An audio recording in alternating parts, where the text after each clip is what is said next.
안녕하세요. 저는 인천에 사는 35살 싱글맘이에요. 현재 인천의 한 대학교 앞에서 카페 운영을 하고 있습니다. 이것저것 해보고 싶은 마음에 유아동복 쇼핑몰도 함께 운영하고 있답니다. 투잡을 하며 육아까지 하느라 정신없고 힘든 건 사실이지만요. 한참 말을 하기 시작한 5살 된 아들과 저는 너무 행복한 일상을 보내고 있어요. 3년 전에 아버지가 돌아가셨는데 제가 이혼까지 하고 싱글맘이 될 수밖에 없었던 사연을 들려드리고자 해요. 그 사건을 계기로 사람은 겉만 보고 판단하면 안 된다는 걸 뼈저리게 느꼈거든요. 여러분들에게 제 이야기를 들려드리면 많은 공감이 될 것 같습니다. 저는 원래부터 사람을 좋아했는데요. 외동으로 자란 탓에 형제가 있으면 좋을 것 같다는 생각을 늘 했었습니다. 제가 외동인 이유는 엄마가 저를 낳고 자궁 쪽에 문제가 생겨 수술을 하셨기 때문이에요. 출혈도 심하셨고 원래 몸이 약하셨던 분이라 출산 후에 건강 상태가 많이 안 좋아진 상태셨죠. 결국 어머니는 수술 후유증과 합병증으로 제가 초등학교 3학년이 된 해 돌아가셨어요. 홀로 남겨진 아버지는 엄마의 죽음 슬퍼할 겨를도 없이 어린 저를 키우셔야 했지요. 아버지는 시골에서 농사를 지으시며 저를 부족함 없이 뒷바라지 해주셨어요.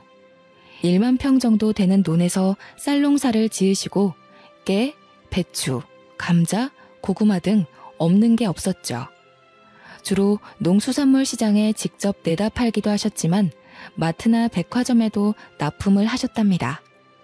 유기농으로 키우신 작물들이고 좋다는 입소문이 난 덕분이었죠.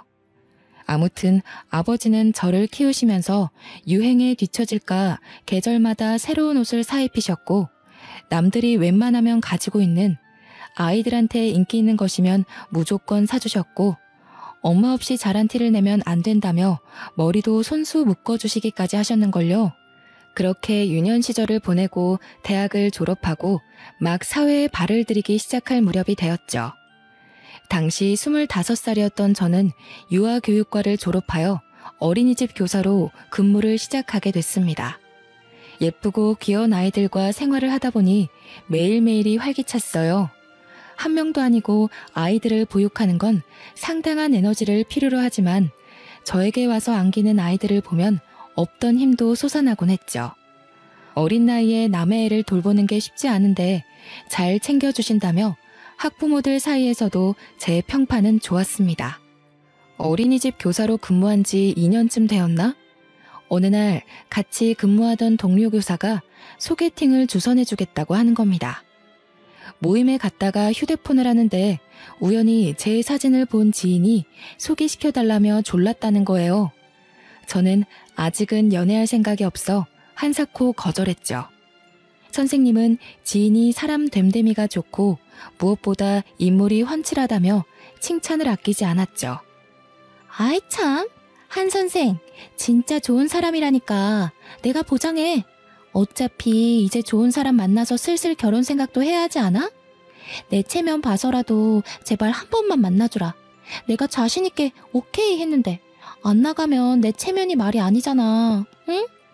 아, 선생님, 제가 그렇게 말씀드렸는데도 먼저 소개해 주신다고 말을 해버리면 어떡해요. 진짜 선생님 부탁이니까 나가는 거예요? 잘 안 돼도 제 탓 아니에요. 그래. 내가 한 선생님 의사도 안 물어보고 마음대로 소개시켜주겠다고 한 건 미안해. 그래도 아까운 사람이니까 소개시켜준다는 거지. 나 믿고 한번 잘해봐. 자신의 얼굴을 봐서라도 만나달라고 사정을 하는 통에 결국 소개팅 자리에 나가버렸죠. 그 남자는 저보다 2살이 많았고 금융업계에서 일하는 펀드 매니저였어요. 주선자의 말대로 훤칠한 키와 준수한 외모, 번듯한 옷차림새, 누구나 좋아할 법한 있어 보이는 훈남형 스타일이었습니다. 솔직히 잘생긴 외모에 첫눈에 반했던 저는 연락처를 주고받고 적극적으로 대시했어요. 나중에 들어보니 남편은 솔직한 심정으로 제가 마음에 들지 않았었다고 해요. 아니 글쎄, 먼저 소개를 시켜달라고 졸랐던 적도 없다는 겁니다. 같이 근무하던 선생님이 워낙 말이 많으시고 활발하셨거든요. 그래서 중간에서 의사소통이 좀 덜 됐나 보다 하고 대수롭지 않게 넘겼어요. 처음에 남편은 적극적인 제가 부담스럽다며 만남을 거부하기도 했고요. 그래도 저 나름 인기 있는 여자였거든요. 학부모들 사이에서 평판도 좋고 좋은 선자리도 많이 들어왔었는데 무슨 생각에서인지 아이들과 함께하고 싶다는 생각에 다 거절했었거든요. 솔직히 자랑하자면 저 어디 내놔도 기죽은 외모는 아닙니다. 어디 가서 못생겼다는 말을 들어본 적 없는데 남편은 저를 그렇게 많이는 좋아해주지 않았어요. 아무튼 저의 적극적이고 끊임없는 애정 공세로 남편은 알겠으니 그만하라며 저를 만류할 정도였어요. 결국 저의 끈기에 두 손 두 발을 든 남편과 몇 번의 데이트를 즐긴 뒤 그렇게 저희는 연인 사이로 발전하게 됐죠. 바로 이 사람이 이혼한 전 남편이고요. 연애한 지 1년 반쯤이 지났을까? 남들과 싸우기도 하고 여행도 하며 알콩달콩 보통의 연애를 했죠. 둘 다 결혼 정년기이기도 했고 마음도 잘 맞는 것 같아서 결혼을 약속했습니다. 긴장된 마음으로 예비 시댁으로 인사를 가게 되었습니다. 예비 시어머니가 저를 반갑게 맞아주셨죠. 아이고, 우리 아들 왔어? 아가씨 잘 왔어요. 오는데 불편함은 없었죠? 수혁이가 무뚝뚝한 구석이 있어서 데리고 살아줄 여자가 있을까 했는데 아가씨가 짠 하고 나타났네요. 안녕하세요. 처음 뵙겠습니다. 수혁 씨랑 만나고 있는 한지영이라고 합니다. 저를 살뜰히 맞아준 시어머니를 보고 참 좋으신 분이구나 하고 생각했습니다. 하지만 그건 저의 큰 오산이었어요. 저녁 식사를 마치고 차를 한잔하는데 회사에서 걸려온 업무 연락으로 예비 남편이 잠시 자리를 비우게 되었죠. 그러더니 시어머니의 표정이 갑자기 돌변하는 게 아니겠어요? 그래, 직업이 어린이집 교사라고? 월급은 얼마나 받니? 결혼하면 일을 그만두고 내조에 전념해야 하는 건 알지? 그게 아내 된 도리지. 남편을 하늘같이 모시고 살아야 된다고. 내 귀한 아들 데려가니 그 정도는 해야 하지 않겠어? 네? 죄송하지만 어머님, 일을 그만둘 생각이 없는데요. 저는 제가 하고 있는 이 일이 좋고요. 만족하며 다니고 있는 직장이에요. 결국 그 말은 내 말을 거역하겠다는 거니? 이 버르장머리 없는 년. 시엠이 될 사람이 이렇게 해라 하면 고분고분하게 네 해야지. 어디서 못 배워먹은 티를 내는 거니? 너희 집에서 그렇게 가르치던? 어머님, 지금 저 처음 뵙는데 방금 그 말씀은 조금 심하신 것 같아요. 사과해 주셨으면 합니다. 저희들 문제니 제가 알아서 할게요. 그래, 이제야 본색을 드러내는구나 이 나쁜 년. 너 두고 보자. 혹시라도 수혁이한테 나랑 대화한 거 말하면 너 죽고 나 죽고야. 알겠어? 처음 마주쳤을 때 인자하시고 다정한 모습의 시어머니는 온데간데 없고 며느리를 잡아먹지 못해 안달난 그저 아들을 뺏긴 엄마의 모습만 남아있었죠. 처음 보는 사람한테, 그것도 며느리 될 사람한테 저렇게 대놓고 막말을 하다니. 태어나서 처음 겪는 상황에 어떻게 해야 할지 답이 안 나왔습니다. 저는 당황해서 어쩔 줄 몰라 삐질삐질 땀을 흘리고 애꿎은 손가락만 만지고 있을 뿐이었어요. 통화를 끝내고 돌아온 남편이 내일 출근해야 한다며 늦었다며 집에 데려다 주겠다 했죠. 남편의 손을 잡고 현관문을 나섰습니다. 아까 잘 먹는다며 챙겨줄 테니 가서 먹어라 하고 파전을 챙겨주시며 웃으며 조심히 가고 연락하겠다는 예비 시어머니의 말에 저는 등골이 오싹했죠. 표정은 그게 아니었거든요. 이 일을 남편에게 말해야 하나 고민하며 며칠 밤을 지새웠죠. 결국 저 혼자 덮고 가면 시끄러울 일 없겠다 생각하고 큰일 앞두고 소란 피우기 싫어서 바보같이 아무 이야기도 꺼내지 못했네요. 시간이 가는 줄도 모르고 정신없이 결혼 준비를 했어요. 시모가 될 사람은 제가 엄마가 없다는 이유로 도가 지나치게 간섭했어요.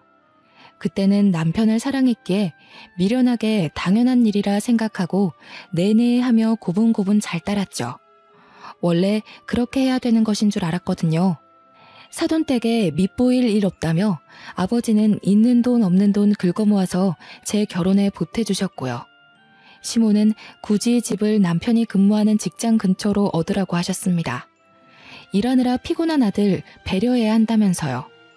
결국 신혼집을 제가 일하는 어린이집과 왕복 2시간 거리에 있는 곳으로 장만하게 되었습니다. 시내 한복판에 있고 고급형 주상 복합 아파트라 가격이 사악했어요. 무리를 해 얻은 집이라 앞으로 어떻게 살아야 하지 막막하기만 했죠.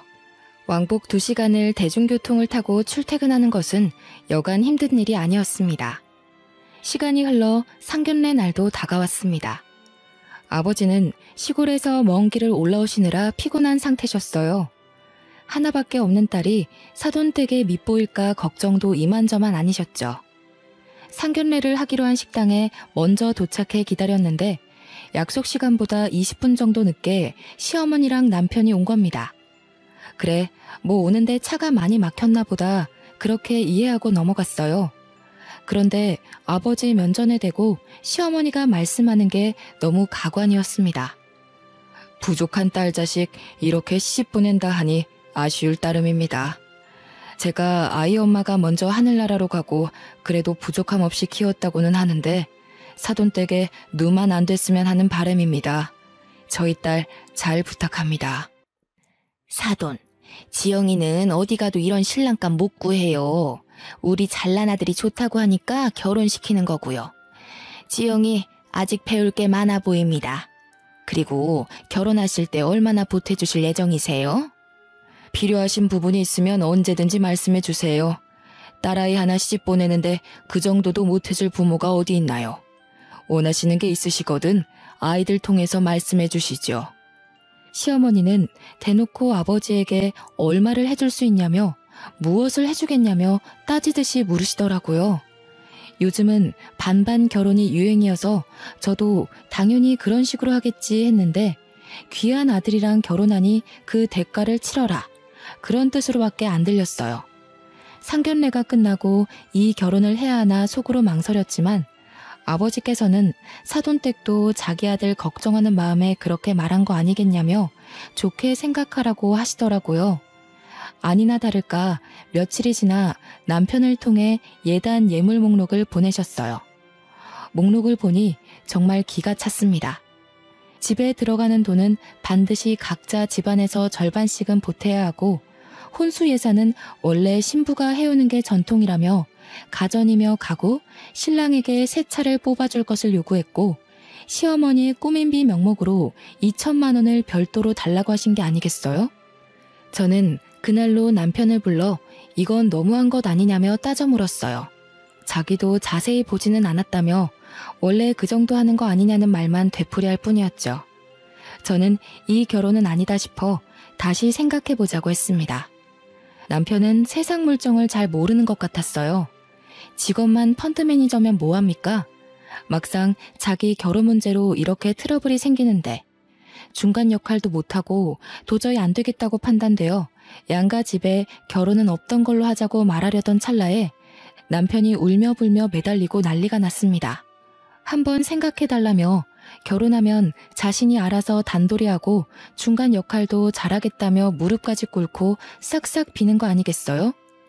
저는 남편을 사랑하는 마음이 남아있었기에 그 꼬임에 넘어가 용서하고 말았죠. 남편이 말한 내용을 각서로 받아 고이 간직하고 약속을 어길 시 이혼을 하겠다고 엄포를 놓았어요. 지금 생각해보면 그때라도 멈췄어야 했습니다. 어쨌든 시간이 지나 저희는 결혼식을 무사히 올렸어요. 하와이로 신혼여행도 다녀왔고요. 친정에 먼저 들러 아버지와 오순도순 이야기도 하고 아버지랑 친한 동네 어르신들께 식사도 한 끼 대접해 드렸습니다. 피곤함에 하룻잠을 자고 다음날 시댁에 갔는데 시어머니가 처음처럼 살뜰하게 반겨주는 게 아니겠어요? 이제 며느리가 됐으니 잘해주시려나 보다 하고 생각했죠. 남편은 피곤하다며 저녁을 먹고 먼저 샤워를 하겠다고 욕실에 들어갔는데 아니나 다를까 시어머니가 저에게 이리 와보라며 안방에 들어가서 이야기 좀 하자네요. 예, 너는 도대체 어디서 배워먹지도 못한 티를 내는 거니? 신혼여행을 다녀왔으면 당연히 시댁에 먼저 와서 인사를 하는 게 도리 아니니? 그리고 선물이 고작 이 가방 하나야? 너는 도대체 날 뭘로 보고 이딴 취급을 하니? 시어머니 가방요? 제일 유명한 명품 브랜드에서 거금을 주고 산 한정판이에요. 축의금 신혼여행에 보태 쓰라며 주신 용돈을 탈탈 털어 제일 먼저 산 게 그 가방입니다. 1,000만 원이 넘는 거금을 들여 장만해드렸는데 좋아하시긴커녕 면박을 주시더라고요. 죄송해요. 지금 아버지도 혼자 계시고 적절하실 테니 수혁 씨가 먼저 찾아뵙자고 했어요. 어머님께는 잘 말씀드렸다길래 그런 줄 알았어요. 그리고 어머님, 저희가 그래도 고심하면서 고른 가방이에요. 한정판이라서 어렵게 구했어요. 어머님이랑 잘 어울리실 것 같아서요. 이깟 가방이 뭐라고. 암만 수혁이가 미리 말했어도 그렇지. 다 거절하고 시댁에 먼저 와서 한복 입고 절하고 그래야 하는 거야. 이래서 가정교육이 참 중요한 건데 어디 가서 엄마 없는 티 내고 다니지 말렴. 그나저나 너 일은 그만뒀니? 아직 다니고 있어요. 당장 그만두기는 뭐해서 올해까지만 다니기로 했어요. 인수인계 문제도 있고요. 뭐? 내가 결혼 전에 그렇게 말했잖니? 벌써부터 우리 수혁이 굶기려고 작정했니? 넌 이 시애미 말이 말 같지도 않아? 벌써부터 내 말을 무시해? 어머님, 그게 아니라요. 솔직히 저도 일을 조금 더 하고 싶은 욕심도 있기도 하고요. 아직 어린이집에서 사람을 못 구했어요. 이해해 주시면 안 될까요? 결국엔 이 시애미 말을 무시하고 네 고집대로 하겠다는 거구나. 이 건방진년 아주 못돼 처먹었구나. 죽은 네 애미가 이렇게 가르치던? 아니면 혼자 사는 네 애비가 시애미 말 무시하며 살라고 가르치던? 저는 돌아가신 엄마로 모자라서 아버지까지 욕보이며 막말을 하시는 시어머니를 보며 울컥했지만 결혼한 지 일주일도 안 되었는데 집안에 큰 소리가 나면 안 된다 생각해서 그저 고개를 푹 숙이고 화를 삭힐 뿐이었죠. 왜 이때 대들지 못했나 후회만 가득하네요. 남편이 씻고 나오자 이상한 분위기를 감지했는지 시어머니에게 왜 그러냐고 묻더라고요. 시어머니는 저를 걱정하는 표정으로 바꾸더니 신혼여행 다녀와서 애가 피곤한 것 같다고 데리고 들어가서 쉬라고 이야기하시는 겁니다. 그런 시어머니의 이중적인 모습에 겁도 났고 소름이 돋았죠. 그렇게 신혼을 즐길 새도 없이 우리에겐 아이가 찾아왔어요. 임신 후 컨디션이 많이 좋지 않은 탓에 결국 일하기로 한 기간을 다 채우지 못하고 퇴사를 하게 됐죠. 일을 그만두고 집에서 살림하면서 퇴근하는 남편을 열심히 내조했어요. 하지만 저도 임신을 해서 그런가 감정 기복도 심하고 허리와 다리가 너무 아팠거든요. 남편은 일이 바쁘다는 핑계로 아침에 일찍 나가 밤늦게 들어오기 일쑤였어요. 저는 자연스레 혼자 밥 먹고 혼자 무언가를 한다는 것에 익숙해지기 시작했죠.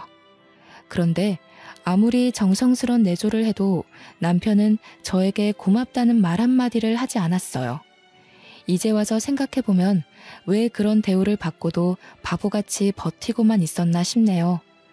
그 와중에 시어머니는 이중적인 면모를 보이셨어요. 참 여전하셨습니다. 남편 앞에서는 임신한 며느리를 살뜰하게 챙겨주는 착한 시어머니 코스프레를 하더라고요. 아들 앞에서 휙휙 돌변하는 시모의 모습에 기가 차서 할 말을 잃었습니다. 자리에 남편이 없는 걸 확인하고는 잔소리와 설교는 물론 폭언까지 서슴지 않고 내뱉으셨죠. 예, 임신했어도 허리를 곱게 펴고 있어야 아이도 곱게 자란단다. 그리고 너 아무리 임신했다고 남편 밥 굶기면 안 된다. 애 가진 게 뭐 대수니? 나 때는 애 낳고 하룻밤 자고 나가서 바로 일도 하고 그랬어. 여자는 응당 그렇게 해야 되는 거야. 어디서 못 배운 티 내지 말고 이 시애미가 가르쳐줄 때 잘 새겨들어. 이후에도 계속되는 시어머니의 두 얼굴에 결국 참지 못하고 남편한테 이야기했습니다. 근데 남편의 반응이 가관인 거예요. 임신해서 너무 예민한 거 아니냐며 진정 좀 하라면서요. 당신 지금 임신했다고 너무 예민하게 구는 거 아니야? 난 우리 엄마가 당신한테 엄청 잘해주는 모습만 봐서 좀 안 믿긴 해. 그리고 이중적인 모습이라니 단어가 좀 그렇다. 그래도 시어머니인데 당신이 좀 이해하고 받아줄 수는 없어? 좋은 게 좋은 거라고 하잖아. 설마 엄마가 안 좋은 뜻으로 그런 말 할 사람도 아니고. 당신이 좀 예민한 것 같아. 당신은 내가 힘들다고 말하면 한 번쯤은 얼마나 힘들었냐고, 많이 힘들었냐고 위로해 줄 수는 없어? 진짜 너무하다. 다른 사람도 아니고 당신 와이프가 이렇게 힘들다는데 내 말에 공감 하나 안 해주잖아. 역시 남의 편이라더니 그 말이 딱 맞네. 조금만 참으라는 말이 그렇게 어렵냐? 엄마가 악의적으로 너한테 뭔가를 했다면 벌써 소란이 나도 났겠지. 어른이 높아심에 그러는데 너가 좀 이해해라. 가만 보니 임신해서 그런가 왜 이렇게 사람이 신경질 적이야? 뭐? 말 다 했어? 나 임신하고 하루라도 다리 뻗고 깊게 잠든 적 없어. 당신이야말로 나한테 관심 좀 가져. 그래도 제 딴에는 어머니 말씀처럼 남편 내조 잘해주려고 매 끼니 밥도 해먹이고 최대한 피로감을 풀어주려고 퇴근 후에 뭐 사달라고 따로 부탁하는 것도 없었거든요. 근데 저더러 참으라고만 하니 너무 기가 찼습니다. 막달이 다가올수록 둥그렇게 불러온 배를 부여잡고 일하는 게 쉽지 않았어요. 제가 낑낑대는 모습을 보이니 남편은 몸 생각부터 하라고 이제 식사 준비 안 해줘도 괜찮다고 하더라고요. 몸이 무겁고 움직이기도 벅찬 탓에 밥을 차려주지 못했지만 남편도 알아서 잘해 먹으니 걱정은 없었습니다. 며칠 뒤 어김없이 시어머니가 전화를 했습니다. 너 어제도 시혁이 밥 안 차려줬다며? 걔가 착해서 그렇지. 너 왜 우리 아들 굶기니? 안 그러기로 나랑 약속까지 했잖아. 내가 애초에 너 같은 애를 집안에 들이는 게 아니었어. 서로 좋다고 하니까 마지못해 결혼시켰지. 에휴, 며느리 복이 이렇게 없어서야. 남편에게 말해봤자 저만 이상한 여자가 될 것 같아서 속에 꾹 담아두었어요. 제가 이러려고 남편과 결혼했나 싶을 정도로 한심하다는 생각도 들더군요. 아이가 태어나고 밤낮이 바뀌어가며 육아를 하는데 너무 힘들고 지치더라고요. 배고파서 우는 건지 어디가 불편해서 우는 건지 알 길이 없었어요. 아이는 저를 찾아 자주 보챘고 도저히 안 되겠어서 아이를 안고 저도 같이 몇 번 울었습니다. 한 번은 남편에게 아이를 잠시 봐주면 금방 씻고 오겠다고 했어요.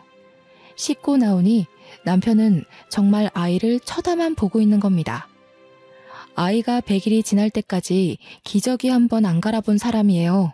아이를 낳고 조리원에서 수유하느랴 몸조리하느랴 정신없는데 남편은 편한 침대에 누워만 있고 제가 무얼하던 신경 안 쓰고 잠만 잘 자는 사람이었어요. 그렇게 점점 남편에 대한 기대감조차 없어져 갔죠. 어느 날 저는 청천벽력 같은 소식을 듣게 됐습니다. 아버지 옆집에 사는 친하게 지내시던 김씨 아저씨가 저에게 전화를 하신 거예요. 어이, 지용이 잘 있는가? 지금 좀에 심각해서 내가 전화를 했구먼. 한씨가 자전거 타고 오다가 그만 트럭이랑 교통사고가 나버렸어. 내가 연락을 받아서 급하게 병원에 데리고 왔구먼. 조금 상황이 심각하니까 어서 와야 쓰겄어. 아버지가 이웃집에 농사를 도와주고 집으로 오시는 길에 교통사고를 당하셔서 병원으로 이송했는데 생각보다 많이 위독하시다는 겁니다. 아저씨와 전화를 끊은 뒤 남편에게 연락해 아이를 맡기고 저 혼자 병원을 가보려고 했습니다. 여보, 어떡해? 아빠가 교통사고가 크게 나셨나 봐. 지금 병원에서 응급처치 중인데 아저씨 말로는 상태가 많이 위독하시대. 근데 나 애 혼자 두고 병원 못 가겠어. 그러니까 여보가 와서 잠깐만 애 봐주면 금방 갔다 올게. 뭐? 그런데 어쩌지? 나 지금 중요한 회의 중이거든. 조금 있다가 다시 전화할게. 뭐? 회의? 우리 아빠가 지금 돌아가시게 생겼는데 당신은 그딴 회의가 중요해? 막말로 당신 어머니가 다쳐도 이런 식으로 모른 척 할 거니? 아니잖아. 당신 장인어른이야. 회의고 뭐고 당장 집으로 와. 뭐래? 내가 중요한 회의라고 말했지. 잘못하면 몇 억이 순식간에 날아가는데 네가 좀 이해해주면 안 되냐? 바쁘니까 좀 끊어. 세상에, 정말 기가 막히지 않나요? 저런 사위가 또 어디 있을까요? 장인어른이 당장 돌아가시게 생겼는데 회의해야 한다며 끊으라는 저 태도. 기가 막히고 화가 났지만 우선 아버지를 뵈야 했기에 6개월 된 아이를 들쳐매고 힘겹게 아버지가 계신 병원으로 달려갔어요. 택시를 타고 어렵사리 병원에 도착한 저는 응급실에 누워 계신 아버지를 보고 오열하고 말았습니다. 아버지는 산소호흡기를 단 채 힘들게 숨을 쉬며 누워 계셨고 무지 고통스러워 보이셨어요. 출혈이 심한 탓에 온몸에는 붕대를 감고 계셨고 소독약이 코를 찌를 정도였죠. 한기태 씨 보호자 되십니까? 현재 몸 내부 출혈이 너무 심합니다. 의식도 없는 상태고요. 기계로 호흡만 얕게 하고 계시는 상태라 오늘 내일이 고비가 될 것 같습니다. 마음의 준비를 하고 계셔야 할 것 같습니다. 그 말을 듣는데 하늘이 무너지는 것만 같았습니다. 6개월이 된 아이 옆에서 눈물만 뚝뚝 흘리며 아버지를 살폈어요. 그런데 다음날 아침 아버지가 기적적으로 의식을 되찾으시며 힘겹게 손가락을 움직이셨어요. 힘겹게 눈을 떠서 저와 아이를 보고는 아빠가 정말 미안해 이 말 한마디만 남긴 채 그대로 눈을 감으셨습니다. 순식간에 호흡이 정지된 아버지의 손을 잡으며 세상이 떠나가라 오열했어요. 옆에 서 있던 아저씨도 저를 토닥여 주시며 함께 눈물을 흘려주셨습니다. 여보, 아빠 조금 전에 돌아가셨어. 당신이 여기로 와줘야 할 것 같아. 정말 미안한데 나 급하게 출장을 가야 해. 이번 투자건이 정말 중요하거든. 외국 바이어들과 미팅도 해야 하고. 그래서 일본으로 일주일 정도 갔다 와야 할 것 같아. 미안하지만 장인어른 장례식엔 참석 못할 것 같은데. 뭐? 그게 무슨... 내 말 제대로 들은 거 맞아? 당신 장인어른이 돌아가셨다고. 그런데 어떻게 사위가 안 와? 아니, 지금 눈앞에 있는 이 투자권 놓치면 나한테 얼마나 손해인지 알긴 알아? 막말로 장인어른이야 이미 돌아가셨으니 내가 나중에 따로 찾아뵈면 되는 거 아니야? 산 사람은 살아야지. 왜 그렇게 융통성이 없어? 당신 정말 1억이야? 어머니가 돌아가셔서 내가 장례식에 안 가면 당신한테 내가 똑같이 말하면 기분 좋겠어? 뭐? 여기서 갑자기 산 사람을 죽내만해 그 이야기가 왜 나와? 우리 엄마랑 장인어른이랑 같아? 아무튼 나 지금 당장 출장 갈 준비해야 돼. 바빠 끊어. 중요한 거라니까 이 사람이 자꾸. 진작 이혼을 하지 않고 살던 것이 정말 후회가 됩니다. 장인어른이 돌아가셨는데 아무리 그래도 그렇지 그놈의 출장이 대수인가요? 저는 남편과는 더 이상 같이 결혼 생활을 유지할 이유가 없다고 생각했어요. 장례식이 끝나면 곧바로 이혼을 해야겠다고 결심했죠. 그 와중에 시댁에선 장례식장과 거리가 멀다고 사람 한 명 안 오고 고작 조의금 30만 원을 보내온 게 전부였습니다. 남편에게 몇 번 더 연락은 했지만 정말로 출장을 가버린 건지 끝끝내 받질 않더군요.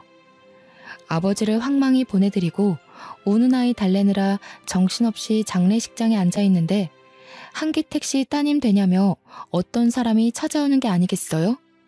안녕하세요. 저는 재산상속 전문 변호사 김윤호라고 합니다. 한기택시가 생전에 작성해놓은 유언장 전해드리려 합니다. 유언장에는 한기택시가 살아생전 농사짓던 땅과 집, 나머지 재산을 모두 한지영 씨에게 상속한다는 내용입니다. 확인해보세요. 사실 집터와 농사짓던 땅이 가치가 있는 땅처럼은 보이지 않아서 애초에 상속 생각 안 하고 있었거든요. 별 기대를 안 했는데 그곳이 재개발 구역으로 선정되면서 땅값이 폭등했다는 거예요. 대충 계산해보니 15억 정도 되는 거금이었고요. 저는 장례식을 치른 후 은행, 서류 등 정리를 하고 집으로 올라왔죠. 차근차근 이혼 준비를 시작했습니다. 아버지가 살던 집과 땅은 모두 처분했어요. 상속세를 제외하고 정확하게 11억 7천만 원 정도 금액이더라고요. 남편은 제가 상속받는 사실을 모르는지 발인이 끝나고도 얼굴을 비추지 않았습니다. 그리고 남편이 돌아오기 전에 제 짐은 전부 싸서 새로운 보금자리에 모두 보내놓았죠. 그렇게 짐 정리가 얼추 끝났을 때 뻔뻔한 남편이 캐리어를 끌고 나타났습니다. 얼굴을 마주하고도 한마디 말을 걸지 않았더니 실실 웃으면서 자기가 미안했다며 이제부터 잘할게 한마디 말하고는 쏙 지방으로 들어가더라고요. 심지어 우리 아빠 장례식이 어땠는지 발인은 어디에 했는지 묻지도 않았습니다. 남편 모르게 이혼 전문 변호사를 선임해 이혼 소송을 위한 준비를 마쳐가고 있었습니다. 저 솔직한 심정으로요.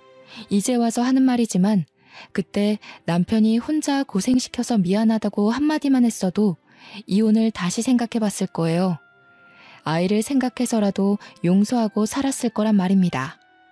하지만 이미 사위로서의 도리를 저버렸고 우리 아이에게 아빠로서 의무도 다하지 않았기에 이혼 생각은 변함이 없었습니다. 이혼을 결심한 뒤로 집안일에는 손을 뗐죠. 아니나 다를까 며칠도 안 돼서 집안 꼴이 정말 엉망이 되어갔습니다. 시어머니가 집에 와서는 집안 꼴이 이게 뭐냐고 우리 아들 밥은 어쩌냐며 소리치는데 더 이상 들을 이유도 없고 더 듣다가는 제가 욕을 할 것 같더라고요.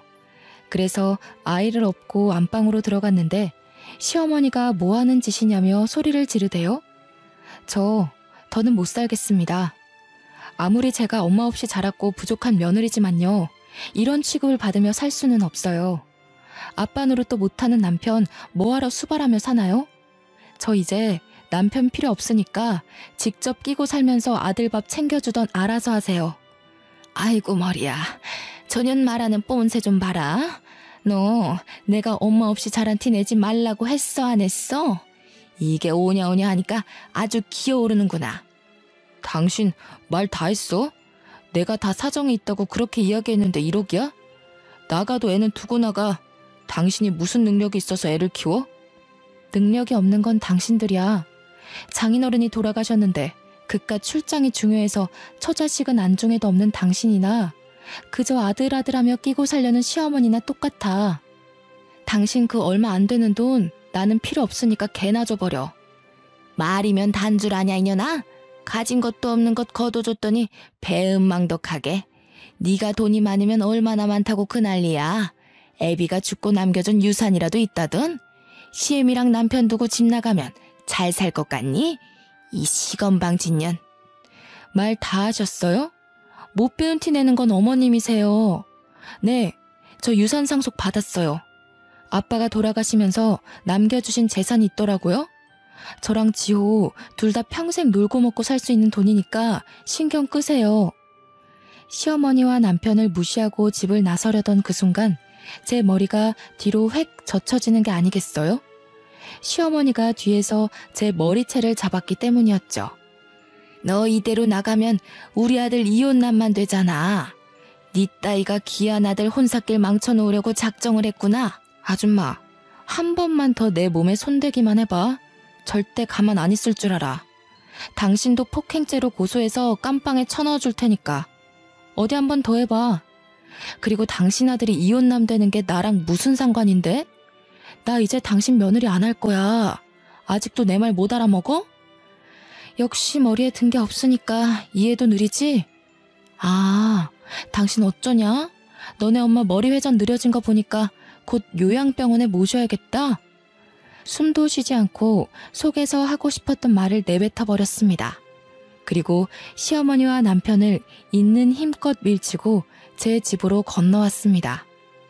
며칠 뒤 남편은 저에게 끊임없이 연락을 해왔습니다. 유산 상속받은 걸 왜 이야기 안 했냐며 혼자 잘 먹고 잘 살 생각이냐며 소리치길래 아직 정신을 덜 차렸나 보다 하고 생각했죠. 제가 갖고 있는 재산 때문인 건지 남편은 갑자기 다시 한번 생각해보자는 말을 하더라고요.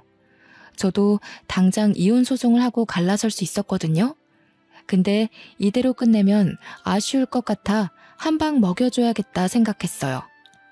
남편은 아니나 다를까 제가 상속받은 재산이 목적이었죠. 속에서 열불이 나 당장이라도 얼굴을 죄다 쥐어 뜯어버리고 싶은 심정이었어요. 남편은 그동안 자기가 미안했다며 다시 화해하고 잘 살아보자고 웃으며 이야기하는 겁니다. 다 같이 잘 살아보자는 의미로 투자권을 제시하겠다는 이상한 말을 하면서요. 저는 일단 알겠다고 하고 일부러 화해하는 척을 했죠. 사실 회사에서 추진하고 있는 새로운 투자건이 있는데 여기가 대박이거든? 자기가 여윳돈이 있으면 내가 추천하는 종목에 투자를 해주면 안 될까? 나 믿고 투자하면 몇 배로 불려줄게. 5억만 있으면 돼. 나 투자해본 경험도 없고 그런 거 함부로 할 생각 없어. 뭘 믿고 거기에 내 돈을 투자해야 해? 그것도 5억을? 그 돈이 땅 파면 나오니? 지영아, 나 한 번만 믿어줘. 내가 그동안 너한테 못할 짓 많이 했지만 이건 확실하다니까? 이번 일 성공하면 우리 돈방석에 앉는 거야. 돈 걱정 없이 살 수 있다고. 저는 마지못해 알겠다고 말을 했더니 다음날 잘 타던 차를 1억 넘는 외제차로 바꾸는 겁니다. 5억을 투자하면 자신이 상당 부분 커미션을 받기로 한 건지 투자 계약서는 아직 쓰지도 않았는데 두 부녀는 김칫국을 원샷 때려버린 거죠. 심지어 지엄마한테 명품백까지 사주고 멀쩡하게 굴러가던 가전제품을 전부 새로 바꾸고 다니더군요. 눈치채셨겠지만 투자한다고 말만 했지 실제로 돈을 주지도 않았을 뿐더러 끝내버릴 생각이었어요.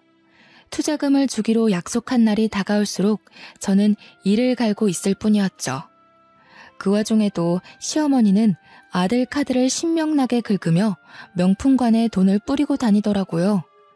그렇게 보름 정도의 시간이 흐른 뒤 저는 돈봉투 대신 이혼 서류가 담긴 봉투를 던졌어요. 돈봉투가 아닌 이혼 서류가 담긴 봉투를 보자 이게 뭐냐며 노발대발하는 겁니다. 저는 차분히 마음을 다잡고 이야기했죠. 그동안 곰곰이 생각해봤는데 당신과 나는 여기까지야. 이혼 서류에 도장을 찍던 사인을 하던 알아서 하고 거기에 적힌 주소로 다음 주까지 보내. 뭐? 이혼 서류? 당신 이게 지금 뭐 하는 짓이야? 설마 지금까지 날 갖고 논 거야? 나한테 투자금 주기로 했잖아. 지금 장난하는 거지? 저기요. 투자금이고 뭐고 다 필요 없고 나는 모르는 일이야. 이제 서로 볼 일 없는 사이 아닌가? 위자료로 거하게 물고 싶지 않으면 닥치고 도장이나 찍어. 버틸 수 있으면 버텨보던지. 오래 못 갈 것 같지만.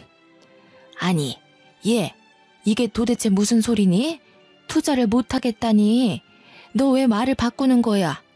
둘이 다시 잘해보기로 한 거 아니야? 그리고 투자해주기로 했으면 마땅히 해야지. 이제 와서 발을 빼? 아줌마, 제가 그쪽 투자를 왜 해줘야 되지? 설마 내 재산 탐내시는 건가? 그렇게 원하시면 조의금으로 보내셨던 돈 30만 원 돌려드릴게요. 그거 말고 저한테 한 푼이라도 쓰신 적 있어요? 없죠? 그럼 아줌마도 잔말 말고 제 인생에서 꺼져주세요 좀.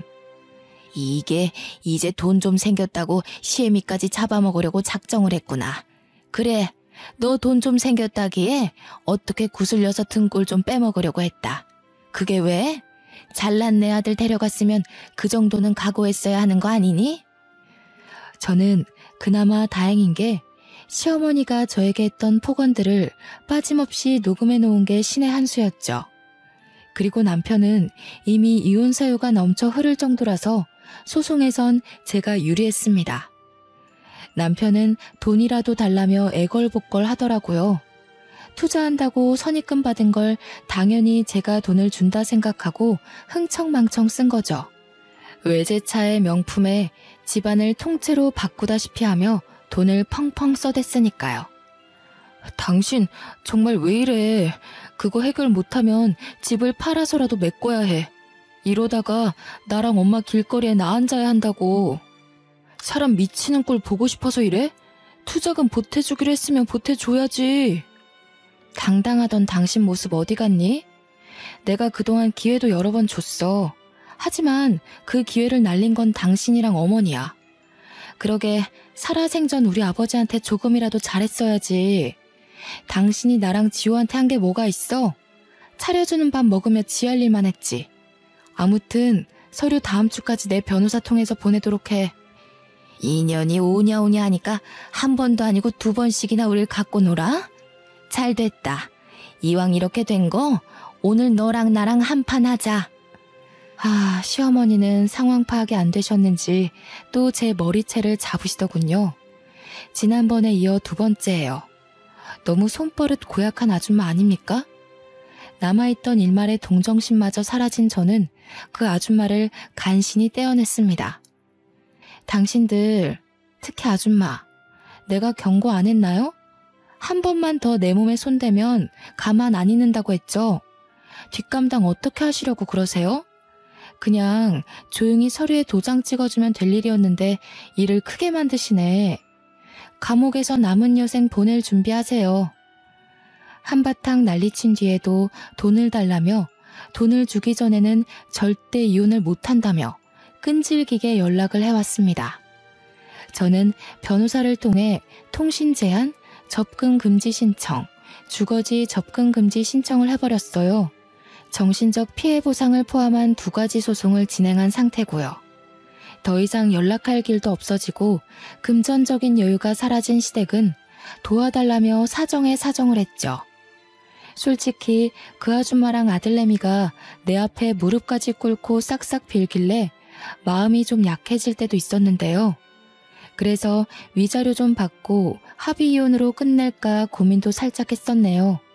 시어머니가 며칠 싹싹 빌더니 제가 미동도 없자 마지막까지 저를 괴롭히더라고요.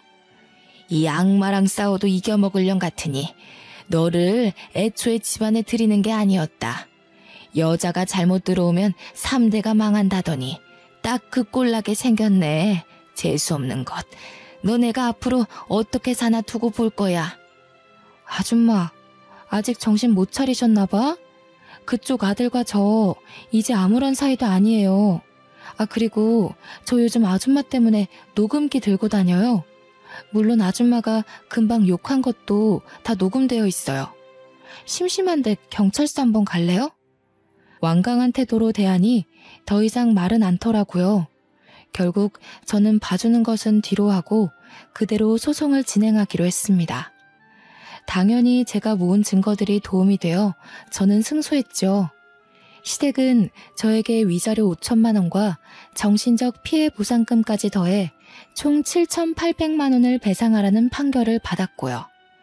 돈이 없던 그들은 어떻게 7,800만 원을 주냐며 생떼를 부렸지만 집이든 차든 명품백이던 갖고 있는 거 전부 팔면 되겠네요 한마디 해주고 나왔어요. 정확히 2달 뒤 7,800만 원을 배상받았고요. 그 뒤로 어찌 되었는지 알 수는 없지만 변호사를 통해 들은 바로는 전 남편은 시댁 집까지 팔아서 위자료를 겨우 메꿨다고 하더라고요. 그리고 투자권 유치에 실패한 남편은 책임을 물어 회사에서 잘리고 일용직까지 전전하며 구직 활동을 이어오고 있다고 전해 들었네요. 그렇게 2년이 지난 지금은 재택근무로 유아동복 쇼핑몰을 운영하고 있어요. 처음에는 한 달에 100만 원도 수익을 내지 못했거든요.